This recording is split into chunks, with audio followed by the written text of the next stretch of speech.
Tidak semua orang bisa menginjakkan kaki di Pulau Nusa Kambangan. Dari kejauhan, pulau ini tampak sunyi dan menghijau. Tapi, begitu menjejakkan kaki di dermaganya, hawa panas dan dingin seperti bertabrakan di kulit. Seolah tanahnya mengandung sesuatu yang tidak bisa dijelaskan secara logika. Bayu, seorang sipir muda lulusan Akademi Kepolisian, menerima tugas pertamanya di sana. Usianya baru 26 tahun. Ia dikenal disiplin, cerdas, dan paling anti dengan hal-hal berbau klinik. Maka, saat ia ditugaskan menggantikan Pak Hermawan, sipir senior yang mengundurkan diri karena gangguan yang tak bisa ia jelaskan, Bayu justru merasa tertantang. Ia ingin membuktikan bahwa semua cerita horor tentang penjara ini hanyalah mitos, cerita tua yang terlalu dibesar-besarkan. Aneh, tapi malam harinya, saat langit mendung dan bulan tertutup awan, Bayu mulai merasa sesuatu yang ganjil. Dari jendela kamar mesnya, ia bisa melihat bagian belakang penjara, sebuah bangunan tua berbatu hitam yang sudah tak digunakan lagi. Para sipir menyebutnya sel bawah, dan semua dilarang mendekat tanpa izin langsung dari kepala lapas. Itu tempat bersejarah, dulu dipakai buat ruang isolasi ekstrem, ujar rekannya Pak Darman, sambil setengah berbisik. Tapi sejak kejadian tahun 1998, semua akses ke sana ditutup. Bayu tertawa kecil. Kejadian apaan? Hantu? Tanyanya. Tapi Pak Darman tak menjawab. Wajahnya berubah pucat. Malam makin larut. Angin dari laut selatan bertiup kencang, menerpa pohon ketapang dan cemara udang yang tumbuh liar di sekitar kompleks. Daun-daun berguguran, ranting mencakar dinding mes. Bayu baru hendak memejamkan mata saat terdengar suara ketukan dari bawah lantai. Suara itu perlahan berubah menjadi seretan logam, seperti rantai yang diseret paksa. Lalu terdengar jelas suara orang menangis. Dari arah sel bawah yang terkunci itu, Bayu turun, menyalakan senter.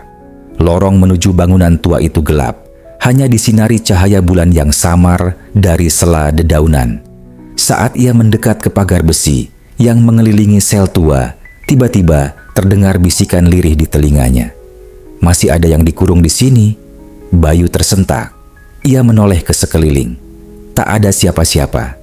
HT di saku rompinya mendadak menyala sendiri. Tapi suara yang keluar bukan suara petugas jaga, melainkan suara perempuan. Serak, menangis, dan penuh dendam. Tolong aku. Malam pertama Bayu di Nusa Kambangan pun menjadi malam pertama yang membuatnya sadar. Tempat ini bukan cuma penjara manusia, tapi juga tempat penyimpanan rahasia kelam yang sudah tak bisa dimaafkan langit. Besok paginya, Bayu mencoba bertanya langsung kepada kepala pengamanan lapas, Pak Adnan. Tapi pria paruh baya itu hanya menatap tajam, lalu berkata singkat, "Lupakan sel 13, itu bukan urusanmu." Kalimat itu justru membuat Bayu makin penasaran. Ia mulai mencari tahu, membuka-buka dokumen lama di ruang arsip. Di sana, ia menemukan laporan disipliner tahun 1998. Isinya hanya satu halaman. Narapidana atas nama Guntur Prasetyo ditemukan tewas gantung diri di sel 13 dengan mulut dijahit benang besi. Yang mengerikan, tak ditemukan alat apapun di dalam sel itu. Tidak ada tali, tidak ada paku, tidak ada alat untuk menjahit. Tapi tubuh Guntur benar-benar tergantung di udara, seperti ditarik kekuatan tak kasat mata. Sejak kejadian itu, sel 13 dikosongkan. Setiap malam Jumat Kliwon, selalu terdengar suara jeritan histeris dari balik dinding tebal batu hitam. Seringkali para napi berteriak minta pindah blok hanya karena mengaku melihat bayangan pria gantung diri melayang-layang di langit-langit kamar mereka. Bayu yang masih keras kepala mendekat ke sel 13 saat malam tiba. Ia berdiri tepat di depan pintu besi tua yang berkarat. Tangannya menyentuh permukaan logam yang dingin seperti es batu. Saat ia mencoba mengintip dari lubang kecil di pintu, tiba-tiba lubang itu seperti mengembuskan napas hangat ke wajahnya. Busuk, amis, seperti darah basi. Kemudian terdengar suara langkah kaki dari balik pintu, lalu suara rantai, lalu suara lirih. "Masih di sini? Aku belum keluar." Bayu mundur beberapa langkah, tapi saat ia hendak berbalik, pintu besi itu bergetar sendiri, seperti ada yang menggedor dari dalam. Tak cukup di situ, lampu di lorong padam, dan dalam gelap terdengar suara-suara bisikan yang makin banyak. Seperti ratusan suara, semua mengucapkan hal yang sama. "Bukakan, bukakan, bukakan." Bayu berlari, tapi lorong penjara itu seperti memanjang. Tangga keluar tak terlihat. Setiap langkah seolah membawa dia makin dalam, makin jauh. Dan dari kegelapan muncul bayangan tinggi besar dengan kepala tergantung di dada. Lehernya patah, matanya menatap kosong, dan mulutnya terbuka, menjahitkan jarum benang ke lidahnya sendiri. Bayu jatuh terkapar. Saat ia sadar, sudah pagi. Ia ditemukan Pak Darman di ujung lorong, pingsan dan berbicara sendiri dalam tidur. "Sel 13 sudah menunggu saya." Bayu tidak bisa tidur setelah kejadian di sel 13. Sejak pagi, matanya kosong, nafasnya pendek, pipinya pucat seperti habis kehilangan darah. Semua orang di mes tahu ada yang aneh, tapi tak satu pun berani bertanya. Di Nusa Kambangan, hal-hal yang terlalu ingin kau ketahui bisa menelan jiwamu. Malam berikutnya, Bayu memaksa diri untuk bertugas di pos jaga utara. Letaknya dekat dengan blok isolasi, tempat narapidana kategori sadis dan tak bisa bersosialisasi dipenjarakan. Blok itu sunyi, dindingnya lebih tebal, pintunya 3 lapis, dan selalu terkunci.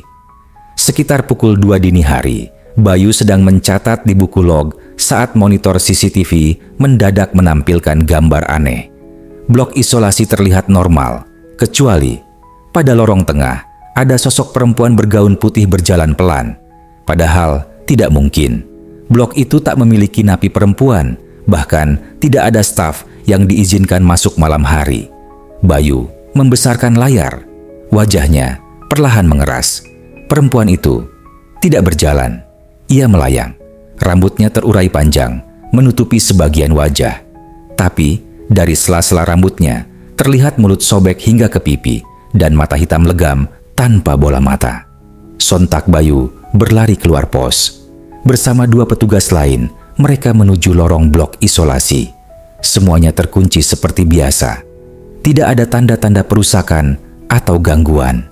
Tapi saat mereka berdiri di lorong itu, udara tiba-tiba menjadi dingin menggigit. Dinding berembun dan satu persatu lampu mulai berkedip. Tanpa aba-aba, salah satu pintu isolasi paling ujung menggedor sendiri dari dalam. Bunyi dentuman itu menggema, membuat kepala serasa bergetar. Petugas bernama Iwan mendekat dan menempelkan telinga. Ia lalu melompat mundur. "Ada yang menangis di dalam," teriaknya. Namun, saat pintu dibuka secara manual, ruangan itu kosong. Hanya ada bekas cakaran di dinding dan bau amis darah yang menyengat. Di tengah ruangan, seseorang atau sesuatu menulis di lantai dengan darah. "Aku dituduh. Aku dibunuh di sini."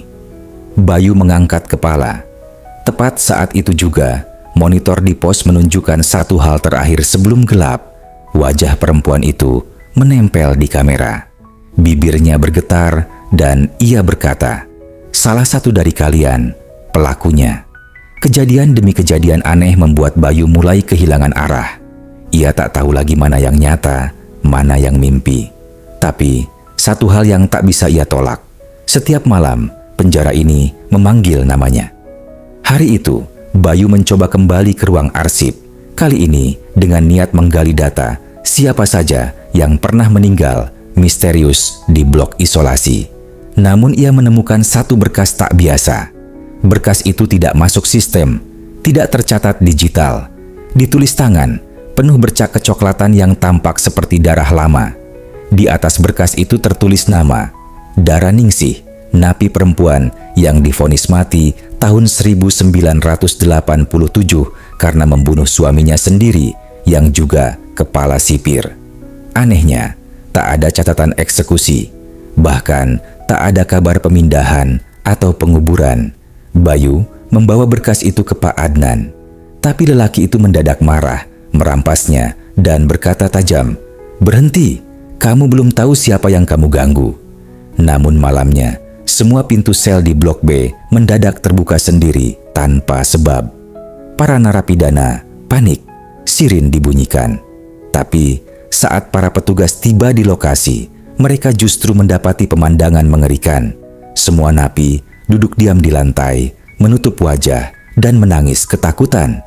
Salah satu napi yang akhirnya bicara menyebutkan hal yang membuat darah Bayu membeku. Tadi dia datang, perempuan rambut panjang.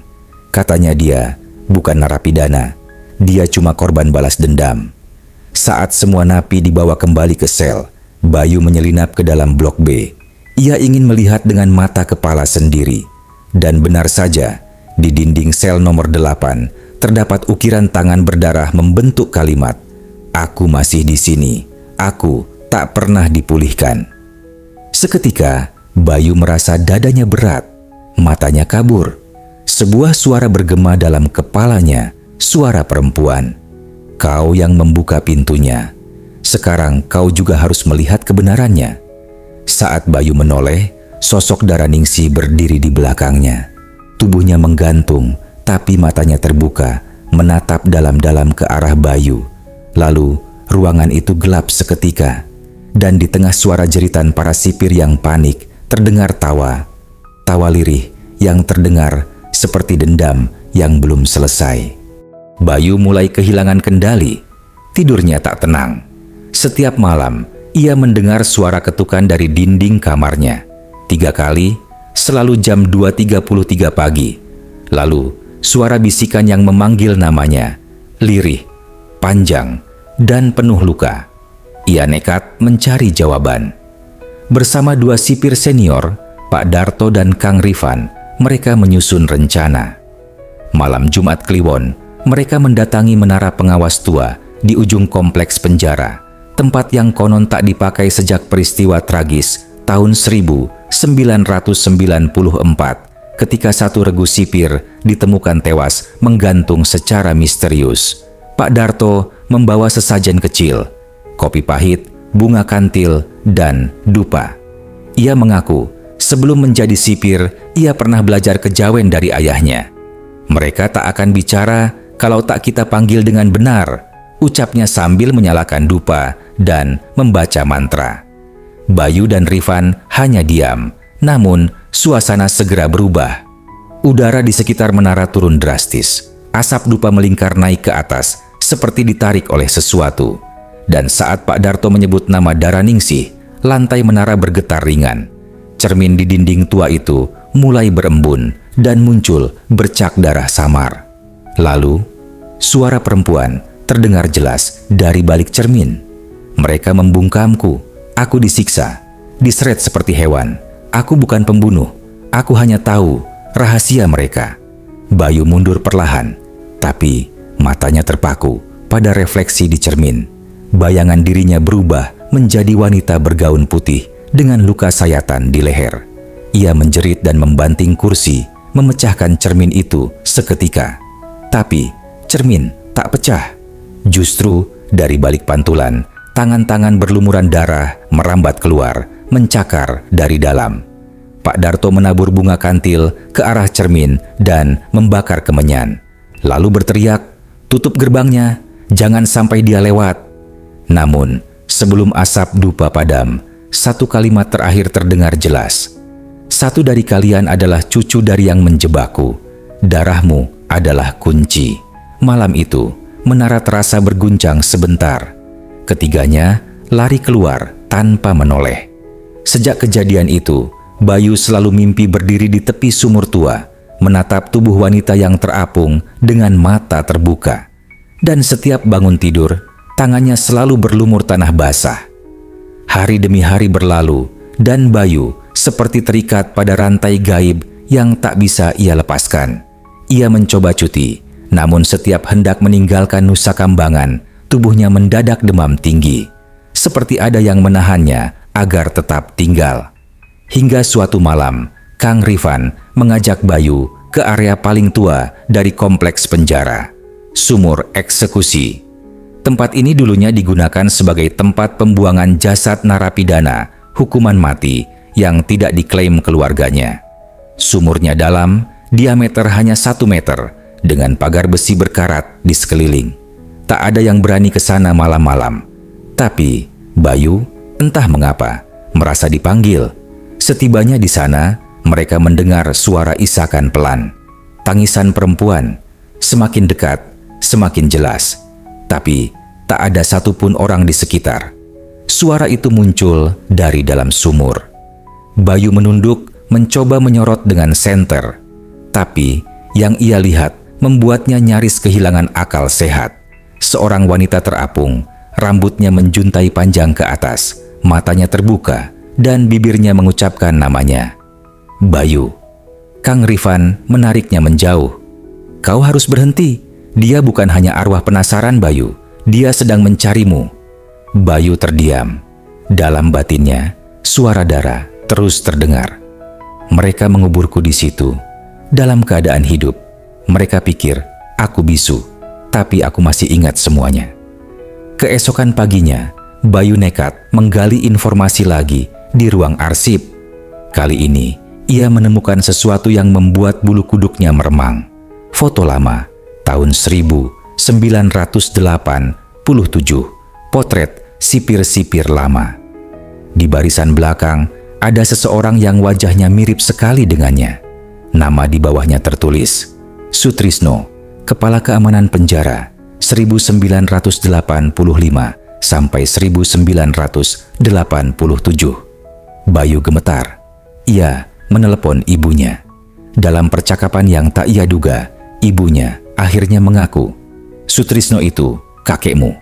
Tapi dulu kami tak pernah bicara soal beliau karena dia menghilang setelah dituduh membunuh seorang napi wanita tanpa proses hukum.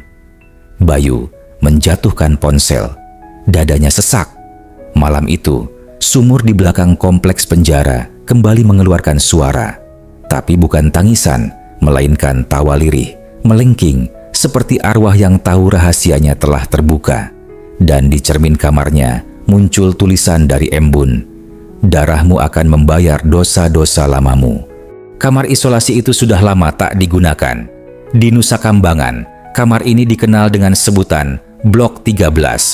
Ruangan sempit berukuran 2 kali 2 meter, berjeruji baja tua, dan dindingnya dipenuhi goresan tak beraturan seperti cakaran kuku. Tak ada narapidana yang mau dimasukkan ke sana. Bahkan sipir pun ogah mendekat. Tapi malam itu Bayu tak punya pilihan. Setelah peristiwa sumur, ia mulai kerasukan sesekali. Matanya kosong, suaranya berubah, dan tubuhnya menggigil setiap pukul 2.33 pagi. Pimpinan memerintahkan agar ia dikarantina di ruang isolasi. Bayu tak bisa melawan.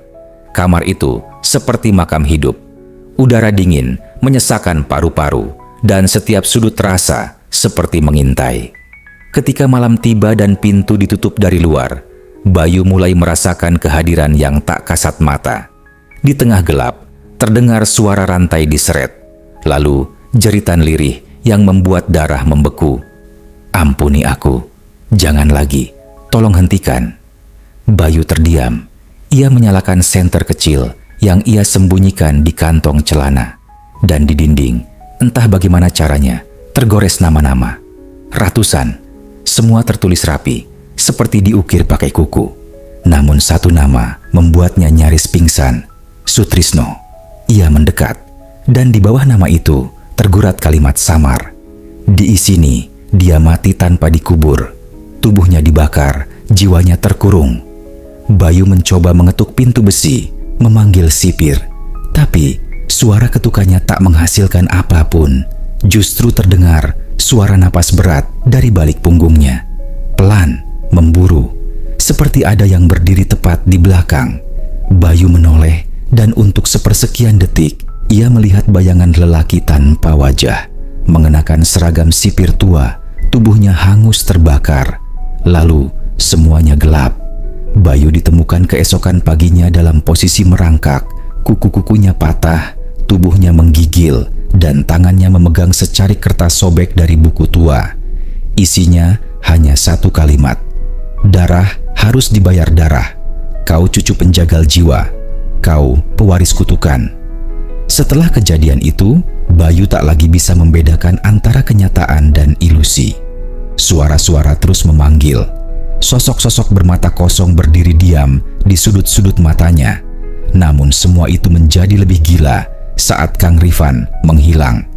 Ia terakhir terlihat malam itu mencoba menelusuri lorong bawah tanah yang konon menyambung ke bangunan kolonial tua di sisi barat pulau, tempat dahulu digunakan Belanda untuk mengeksekusi para pemberontak. Bayu yang merasa bersalah memaksa masuk ke lorong itu bersama Pak Darto. Lorongnya sempit, temaram, dan dindingnya basah oleh rembesan air laut. Semakin ke dalam, udara semakin dingin dan bau amis darah tercium makin kuat. Setelah berjalan hampir 30 menit, mereka menemukan ruangan berbentuk bundar dan di tengahnya berdiri sebuah patung. Namun patung ini aneh, tidak terbuat dari batu, melainkan semacam campuran tanah, darah kering, dan rambut manusia. Bentuknya menyerupai seorang perempuan duduk sambil menggendong kepala pria tanpa tubuh. Di lantai, darah segar masih menetes dari mulut patung. Bayu mendekat. Tiba-tiba, patung itu bergerak sedikit dan dari rongganya terdengar gumaman, "Aku menyimpan semuanya di sini, dendam, luka, dan nyawa." Pak Darto menarik Bayu, tapi terlambat. Patung itu membuka matanya, dan di balik sorotnya terlihat wajah Kang Rifan membatu, membeku dalam horor abadi. Bayu menjerit, namun suaranya menghilang, tertelan lorong. Ia mencoba berlari, tapi tanah di bawahnya terasa seperti menelan telapak kakinya. Pak Darto mendorongnya, memaksanya kabur. Namun ketika mereka berhasil keluar, Pak Darto jatuh pingsan. Dan malam itu, patung yang mereka lihat tiba-tiba muncul di dalam sel karantina Bayu, tetap memegang kepala. Tapi kali ini, kepala itu adalah kepala Bayu sendiri. Lalu di dinding tergores satu kalimat baru, "Kau tak bisa lari dari darahmu sendiri, Bayu." Bayu tak lagi menjadi sipir biasa. Setelah pengalaman di lorong tua, ia tidak pernah sama. Tubuhnya masih di sana, bernafas, bekerja, mengangguk saat diberi perintah, tapi jiwanya seperti sudah dijual di tempat yang tak diketahui manusia. Setiap malam, ia terbangun tepat pukul 2.33. Tubuhnya basah oleh keringat dingin, dan telinganya mendengar bisikan. Turunlah ke ruang pengasingan, tempat segalanya dimulai. Awalnya, ia melawan. Tapi, pada malam ke-14, kaki Bayu membawanya tanpa sadar ke tempat terlarang itu, sebuah ruangan tersembunyi di bawah fondasi penjara lama, terkunci rapat oleh gembok besi yang berkarat dan papan kayu bertuliskan, "Dilarang masuk, sumur darah." Namun anehnya, pintu itu terbuka sendiri malam itu. Di dalam, ruangan penuh dengan lilin merah. Puluhan tengkorak manusia tertata rapi di atas batu-batu datar, dan di tengah berdiri meja upacara terbuat dari tulang dan kawat besi. Di atasnya terbuka buku tua berkulit hitam, ditulis dengan darah kering. Bayu mendekat dan menyentuhnya. Begitu jari-jarinya menyentuh halaman pertama, seluruh ruangan mendadak bergetar. Cahaya lilin berkedip liar, dan dari dinding-dinding muncul tangan-tangan, mencoba meraih, mencakar, mencengkeram. Di belakangnya muncul makhluk besar bertanduk dengan wajah yang terus berubah dari manusia ke tengkorak, ke wajah ayah Bayu, lalu ke sosok sipir Belanda. Makhluk itu berbicara dengan suara yang berat dan serak. "Sudah saatnya darah penjaga dibayar lunas. Kau adalah persembahan terakhir, anak dari keturunan pengkhianat, pewaris pengorbanan yang ditunda." Bayu berusaha kabur, tapi tak bisa. Tubuhnya terpaku. Tangannya mengangkat pisau ritual di meja. Dan saat itu, sosok Kang Rifan muncul, bukan sebagai manusia, tapi roh yang terperangkap di balik dinding. Ia berteriak, "Bayu, jangan lanjutkan. Kau akan menyegel nasib semua jiwa di sini." Namun Bayu sudah terlalu dalam. Ia membaca mantra dari buku itu, dan saat kata terakhir terucap, seluruh ruangan meledak dalam cahaya merah menyala. Jeritan ribuan jiwa terdengar, dan di kejauhan, semua napi serentak berteriak ketakutan dalam tidurnya. Sesuatu telah dibangkitkan. Esok harinya, penjara Nusa Kambangan menjadi neraka di dunia. Sipir mendapati pintu-pintu sel terbuka sendiri, tapi tak ada seorang napi pun yang keluar. Semuanya terdiam, tubuh mereka gemetar, dan mata mereka kosong. Sebagian menangis, sebagian lainnya terus menyebut satu nama, Bayu, Bayu, Bayu.